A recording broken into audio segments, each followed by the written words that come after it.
Welcome to this episode of Kennedy Saves the World. And last I spoke with my mentor, Andy Schuon, who was the program director at KROQ, the alternative radio station in Los Angeles that launched my career. Andy launched my career. He was also the senior vice president of programming and had a much more impressive title at our time at MTV. And he was the one who got me my job at MTV as well. And he didn't just wave a wand. I had to go through a process and do an audition to become a VJ. And then Andy shepherded that audition tape up the food chain until he got the sign off from Judy McGrath, who was the president of MTV at the time. And she kind of went, why not? And because of Andy, I have a career in broadcasting. So last time Andy and I spoke, it was just audio, but you can go back and revisit that episode of Kennedy Saves the World because we had a wonderful conversation about our time at K-Rock and what that meant to music and to alternative music, and how so many of the songs and the artists that Andy and our late music director, Louis Largent, who was also the host of 120 Minutes for several years on MTV, he passed away this year. And Andy and I talked about his legacy. And, you know, that legacy in our journey continued to MTV because the three of us got on a plane and flew to New York September 10th, 1992, and we started a different phase of our lives that became an incredible era. And as one of my bosses here was listening to the podcast, he said it would be really fun to have Andy back to talk about MTV and the 90s and what we went through. And Andy, first of all, what was the music like and how was it different at MTV when you got there versus, you know, we were in the throes of grunge at K-Rock in the fall of 1992. You left K-Rock in May of 1992. You got to MTV. And in terms of music, what did you find? Well, MTV was, thanks for having me on again, Kennedy. It's always great to be on with you.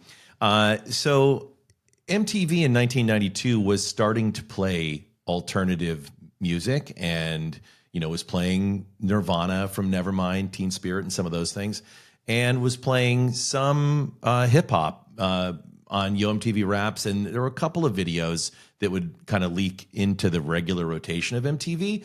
But there was still a lot of kind of the hair bands from the 80s, sort of the sediment at the bottom of the hairband tank was still kind of on MTV at that time.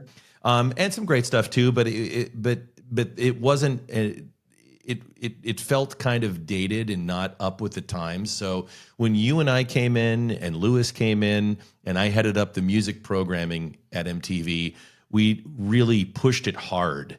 We really pushed it hard in two directions.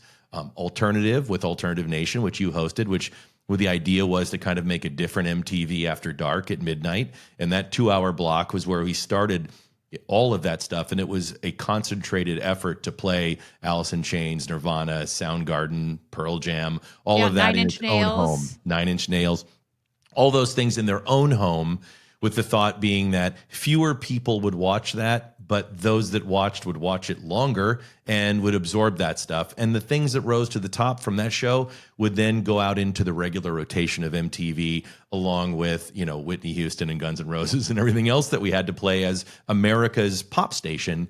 And we did the same thing with hip hop and alternative, or hip hop and rap and R&B, where there was a real hesitation and concern about advertisers with rap music at the time. And so we rebranded it MTV Jams and hired Bill Bellamy, one of your VJ colleagues. And we built a 2-hour block during the day of MTV Jams where we played, Boyz II Men, all the stuff from the Chronic, Tupac, Puffy, and all of that.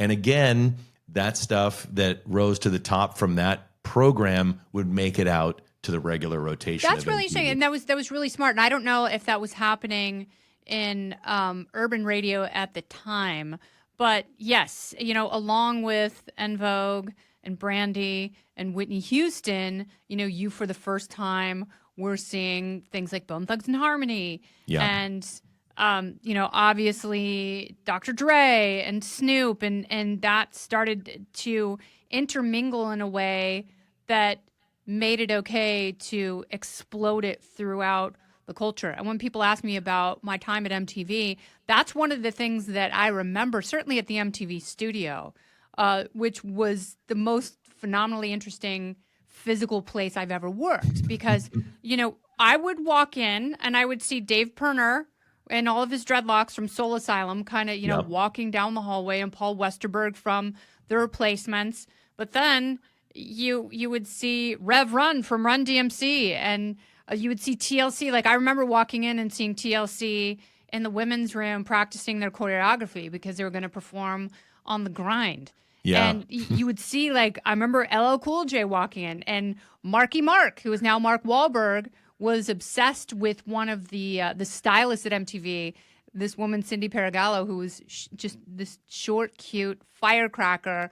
Right. And every time he came by the studio, he would flirt with her. She's like, Mark, I don't have time for this. Okay, put your shirt on. I don't care. And now, of course, he's one of the biggest Hollywood box office stars. So funny. Yep. Yeah, that was going on in the studio, which was, and the interesting thing was you and I both came from radio station. MTV was kind of like a radio station with pictures, but it was different in that radio's live and, sort of has this sort of live urgent to listen thing happening. And MTV didn't have that. So if Aerosmith was scheduled to be on at 4:00 on Thursday, they would be on at 4:00 on Thursday.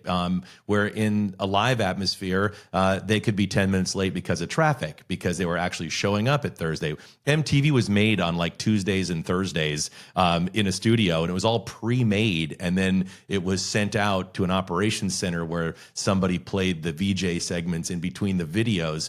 So when we really took off, it was when we went out to the MTV Beach House in the summer of '93. And then when we built the Times Square studio, ultimately for Carson Daly and TRL and all of that, that MTV in the '90s really became its most influential, most musically credible with hip hop and alternative music, and a soapbox for artists to be able to come on every day and talk about everything. If Diddy had a new men's cologne, he could come on and talk about it. Madonna would premiere a video. And there was all that live excitement that really we brought from radio. But it took a couple of years for us to get there. I have a couple questions. One is a comment, and the other is a question. And there are three things that I want to get to. One, when you said cologne, that reminded me, because on Alternative Nation, Jean-Paul Gaultier, the world-renowned designer, wanted to come by my show and promote his brand new cologne, because that cologne came out, it must have been 1993 or 90. It was 1994. So the cologne came out in 1994. It was like Madonna's body. It's the glass silhouette of a woman's body and like a bustier. I'm wearing it right now. Yes, you are. Of course you are. So Gaultier was going to come by. So I thought it would be funny to make fun of him and wear a bunch of his super fancy clothes. I strapped two bagels to my head like Princess Leia, because we had bagels there at the craft service table, and put on a bunch of Jean-Paul Gaultier stuff that didn't match. And I rolled around on the hood of a taxi cab and played it for him, thinking that I was making fun of him. And he sat there and went, oh, Mo, play Mo. And he loved it so much. And he was like, you must come be in my fashion show. And I was like, oh my God, you're me. And he was like, no. Lionel. And one of the people he worked with, Lionel, came over and he was like, give me your sizes. And I gave him my sizes, and he was like, oh my God, that's so disgusting, because he thought I was so enormous compared to the other models. And I thought it was a joke, because people promise you all sorts of things and they see you in person. Yeah. And then a couple weeks later, a plane ticket to Paris showed up and a hotel reservation.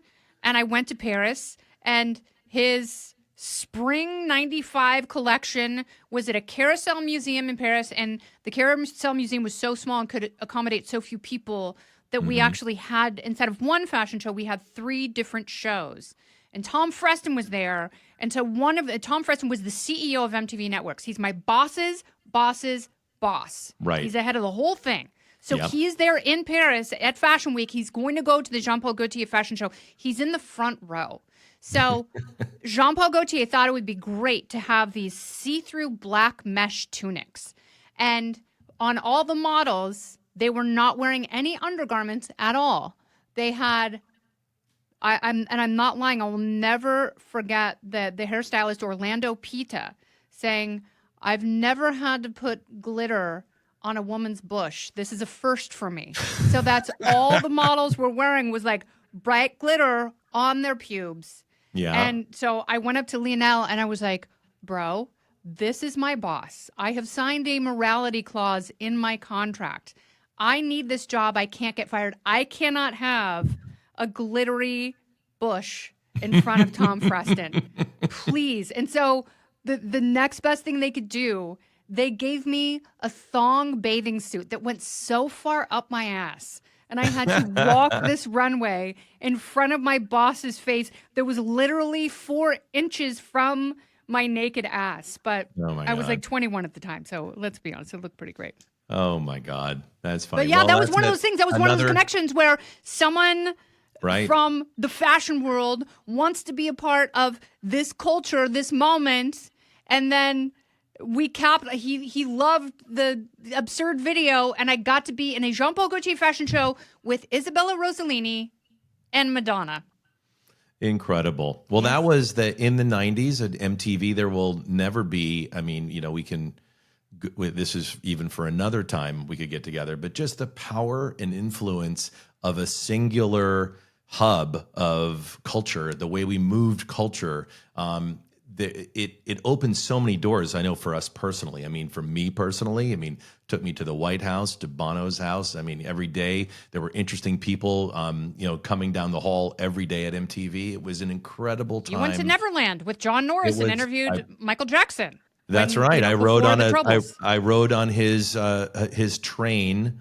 I always tell people I love that he had one of those Viking ships, like from the pier, that swings back and forth. Mm-hmm. And he could not remember my name. He kept forgetting my name, so he called me Mr. Vice President. He's like, Mr. Vice President, will you ride my ride with me? And I said, sure, Michael. And it's just us, and I'm on the back seat because he said that's where it's most exciting is when it swings back and forth, you're in the back. He was in that outfit, with the red sort of band leader top, and he had the hat on, and he was holding his hat on, and every time it would swing back up high, he'd go, hee hee, kind of like on one of his songs. It would be like, hee hee, hee hee, hee hee, like this,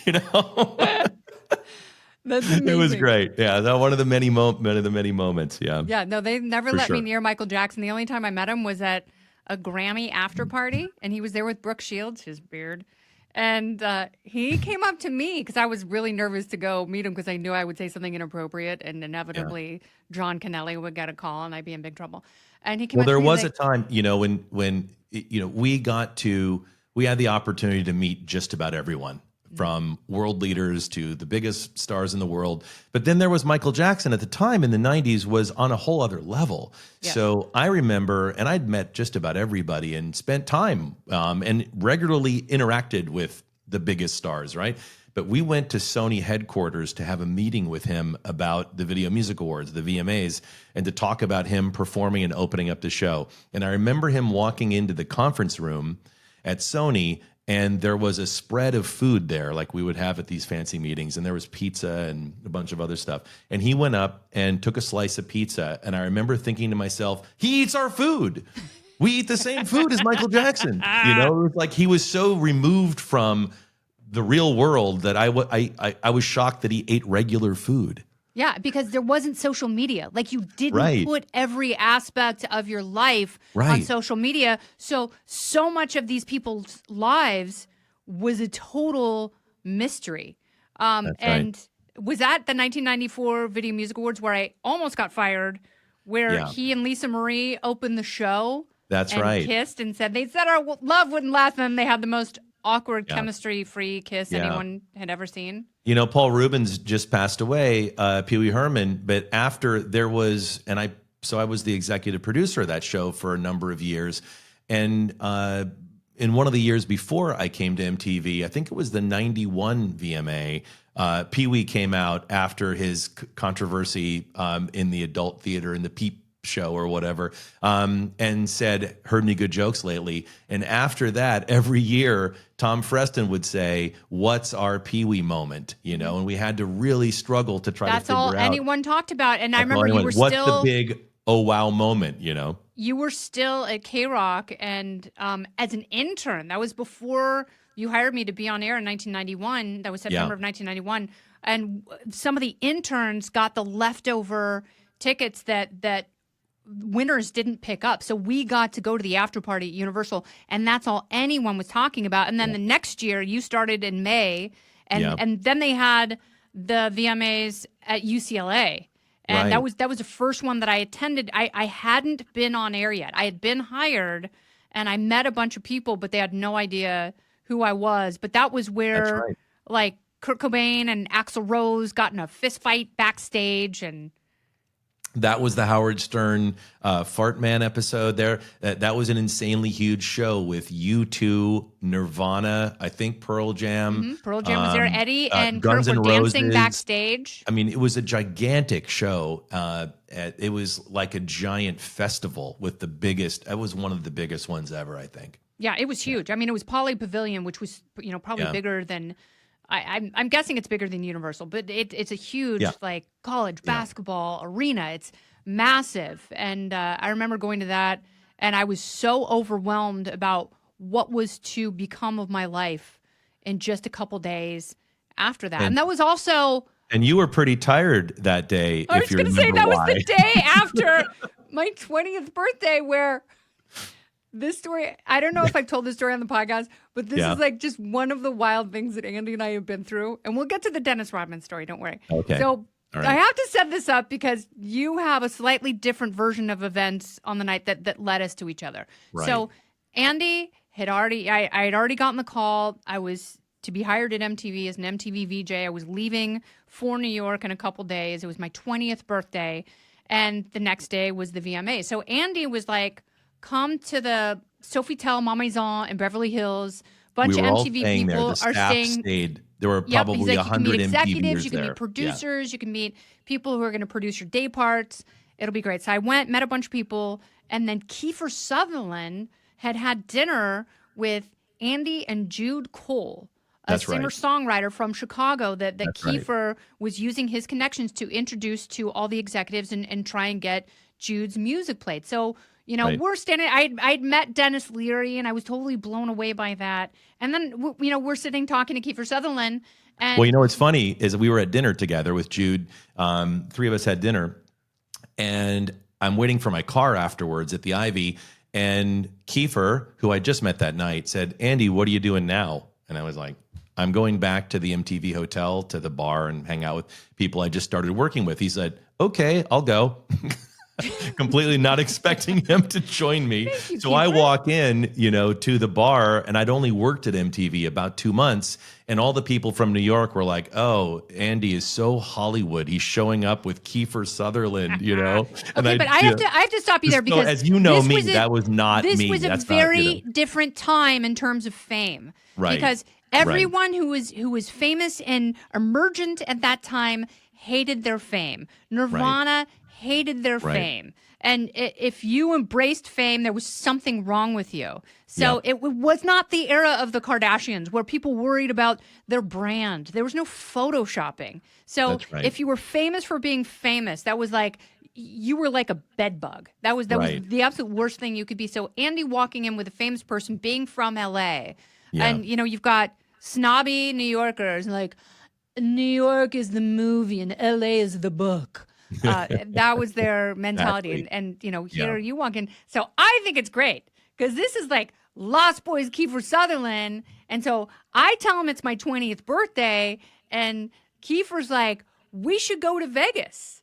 And you like Vegas. I like Vegas. Right. So we're all like, yeah, Kiefer, let's go. And I remember someone bringing Kiefer Sutherland the Yellow Pages. Yeah, an actual phone book. He went through the phone book and must have found private jets. Yeah. And then all of a sudden, you had rented a white Mercedes, and all of a sudden, you and Desiree and Greg Drebin and Kiefer Sutherland and I are on the back of your Mercedes, and we're just flying toward the Van Nuys Airport. That's right. Where there's a Learjet waiting, and Kiefer Sutherland does one of those Jean-Paul Gaultier moments. He makes good on his promise, and we get into a private jet, which I had never even fathomed, let alone been in. Right. And we flew to Las Vegas, and what was it, midnight? It had to have been about midnight. We got there, and a limousine met the plane on the tarmac, took us to Caesar's Palace. And next thing you know, we are all at a blackjack table wearing those medallions Gold. from They Caesars. gave us each. A gold so thing they with the medallion. have a red carpet at the airport when you land at McCarran, and then they had a Caesar's Palace limo waiting for us. Right. And so, and they give us each one of these gold Caesar's Palace medallions. And so we walk in like a pack of rock stars, like something out of Entourage, and they drive us from the jetway all the way right to Caesar's Palace. We go right inside. We go to a blackjack table. Kiefer Sutherland, because it's my 20th birthday, and he probably knows that I don't even make a basic cable salary at this point. I'm just working for K-Rock gig money. I'm hoping that Jed the Fish had pulled out a Moose McGillicuddy so I could get his $200 for the night. You're making literally hundreds of dollars a month. Yes. So he gives me $500 to gamble with. And, it might as well have been the heart of the ocean. Like, that's how valuable that was to me. But you did the craziest thing, which he'd lost actually a fair amount that night. And towards the end of the night, you held on to your $500 because it was a lot of money. It was like $1 million to you. And you held on to it. And then you did the unthinkable, which was? I put it all on one hand of blackjack. And you won. I hit blackjack. And you won. That's right. Dreams do come true. That was wild. Yep. And then I remember being elated. And I remember him being completely dejected. Like, he must have lost a lot of money. And it's like, I wasn't even paying attention. I couldn't conceive of what he lost. I just knew I was holding more money than I had ever had in my life. And we got on the plane. We went back. I swear it was daylight when we landed. And I tried to give the money back to Kiefer Sutherland, and he was like, no. We're lucky we didn't get, if I'm thinking about it in real time now, we're lucky we didn't get fired. I'd worked there for like under 8 weeks. You hadn't even started yet. And this was by far the biggest event of the year for MTV, and globally, 300 million homes, a giant event. And we went to Vegas all night and pulled back into the parking lot of that hotel at like 9 a.m. with like our hair sticking straight up. And Kiefer was still with us. So people the night before were like, "You're still with Kiefer?" It's like, yeah, I don't, we didn't tell them we went to Las Vegas, but we secretly had gone to Las Vegas, on a work night of the biggest event of the year, and somehow kept it together. But that's youth. And gambled with Kiefer Sutherland. Yep. And won. And then the next year was the MTV Movie Awards. And so we all went out for that. So the MTV Movie Awards debuted in 1992. And I think you had just gotten there. Yeah. And I had met with Lisa Berger about potentially being a correspondent on the MTV, the Big Picture, hosted by Chris Connolly, and maybe being a correspondent on that. So I was like kind of on her radar. But then the next year, I was a VJ. It was the inaugural year of the Beach House, 1993, which is a crazy story how that came into existence. Yeah. And you had pitched them, why don't we have a big thing of sand on the roof of National Video Center? But we go, and it's another star-studded event. Yeah. And I like the athletes, and Detroit Piston Dennis Rodman was there. And this was like prima donna sexy Dennis Rodman. And somehow he recognized me, and he liked me, and I liked him, and we were holding hands, and we were kissing, and I was trying to teleport back to high school to tell 16-year-old me that 20-year-old me was going to be making out with Dennis Rodman at the MTV Movie Awards, before Madonna got to him. And you and Greg Drebin, who was on that Vegas trip, you guys played the most solid game of defense that I've ever seen in terms of me and my hymen. Yeah. There was no way. That's when I transitioned. I'd been your boss at now 2 companies.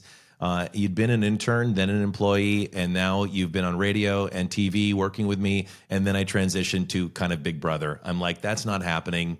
That's not happening. No Rodman baby here. No, you were like, but you said I could see his limo right there, and he's holding my hand, and he's like, no, just come with me. We'll have a great time. I'm like, I love a great time. I'm all for this. I'm fine with this. Great time sounds good. And you were like, I cannot in good conscience Call Yeah. your mother and tell her that something horrible has happened to you in Dennis Rodman's limo. And I was like, no, it's cool. It's fine. She'll totally be fine with it. She's Romanian. She loves this stuff. And then you said the thing that actually stopped me from getting in Dennis Rodman's limo, which was, Kennedy, if you get in that car, you will be fired. Oh, okay. Well, And I was like, oh, man. I was like, You I had don't to want to weigh get fired. Dennis having Rodman isn't going to support me.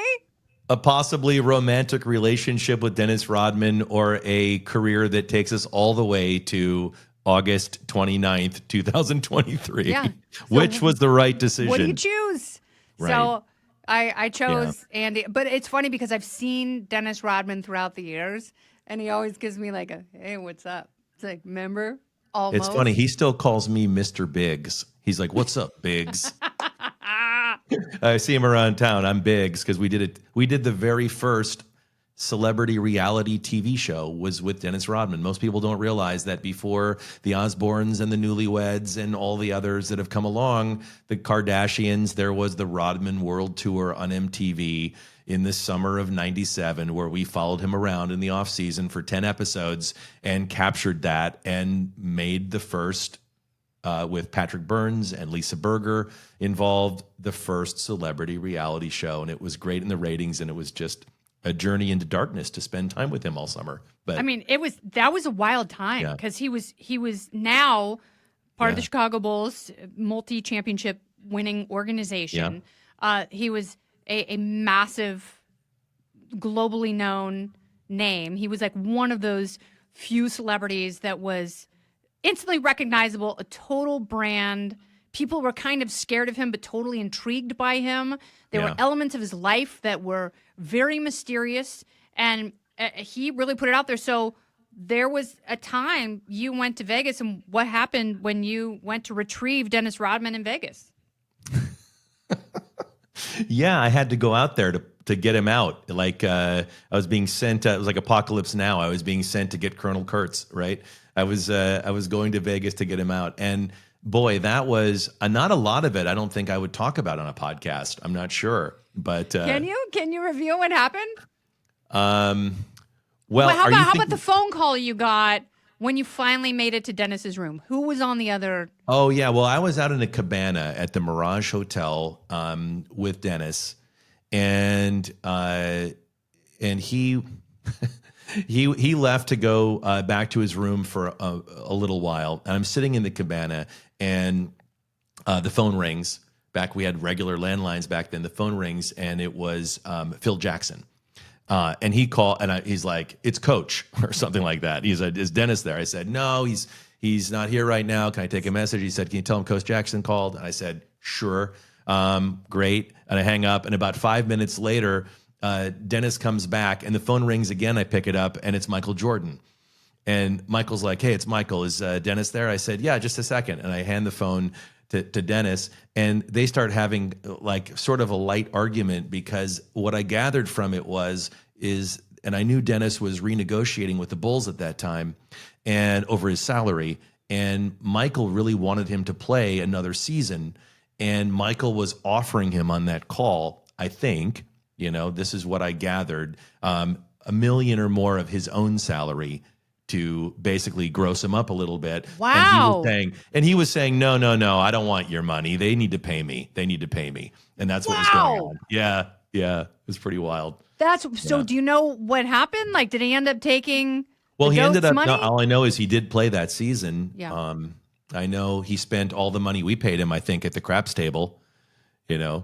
That was also the only time I've ever offered someone as part of their compensation a Bentley also, because I had Eva, my assistant, buy a Bentley. I remember having the paperwork faxed to me, and I had to deliver it to him in Los Angeles. I remember that. That was good times. God, he showed up at his door. Why didn't I ask for a Bentley? I asked for a Mason Pearson hairbrush. That was my big strawberry. I haven't spent a lot of time with sports figures, and I'm not a huge sports fan. So I don't know how it really goes all the time. But when I went out and drove out to Orange County to visit him, to pitch him the idea of doing a show with us, he answered this. It was like 11 o'clock on a Sunday morning. I flew in from New York. He answered the door at his house completely naked. I mean, nothing on. Was it terrifying? Was it like, because it's like... Yeah, it was pretty funny. And then we got in a car. He drove 100 miles an hour in like a yellow Porsche that he had. He made me go with him to Long Beach to sign a bunch of basketballs at some conference. And he was sitting at one of those autograph sessions, and Steve Garvey was sitting next to him at a table, and there was nobody at his table, and there was a long line for people to get Dennis Rodman basketballs, and he was heckling Steve Garvey. He's like, "Where's your line, bro? Where's your line?" Did you ever fear you were going to die in Dennis Rodman's car? And would that have made two of us? No, I didn't feel so. I wondered when he and I chartered a jet from New York to Atlantic City one night, and we spent the weekend in Atlantic City. He liked casinos more than me even. Wow. That was another crazy time. So I guess that's the whole Andy with Dennis podcast. We could do our own side podcast on that. We could do a because there are more stories. Yeah, but they were all, and I loved him, and he was amazing, and he's the godfather of celebrity reality. I'm not even sure that he realizes it. No, and at some point when we talk again, I want to talk more about how MTV diverged from music and got into reality, because under your stewardship, it was a responsible combination. But then MTV lost its way. That will be another podcast for another day. And I also want to get into how the Talent and Artist Relations Committee came up with the videos that were played when that was the make or break decision for so many people's careers. And whether some of the legacy artists, whether that career would be extended, and how those decisions were made. So will you please come back so we can discuss those things? Sure. See? Always a lot of fun. Andy friggin' Schuon is who he is. Schoner, thank you so much for coming back. I really appreciate it. It was great to see you. Always great to see you. We now have each of us 2 children in college, and it is utterly surreal. But this whole thing is very cyclical, and it's starting over with our spawn. Andy, thank you for being here. This has been Kennedy Saves the World. I'm Kennedy. Listen ad-free with a Fox News Podcast Plus subscription on Apple Podcasts, and Amazon Prime members can listen to this show ad-free on the Amazon Music app. Oh, go ahead and leave me a review while you're there. I'd love to hear what you have to say. You've been listening to Kennedy Saves the World on the Fox News Podcast Network.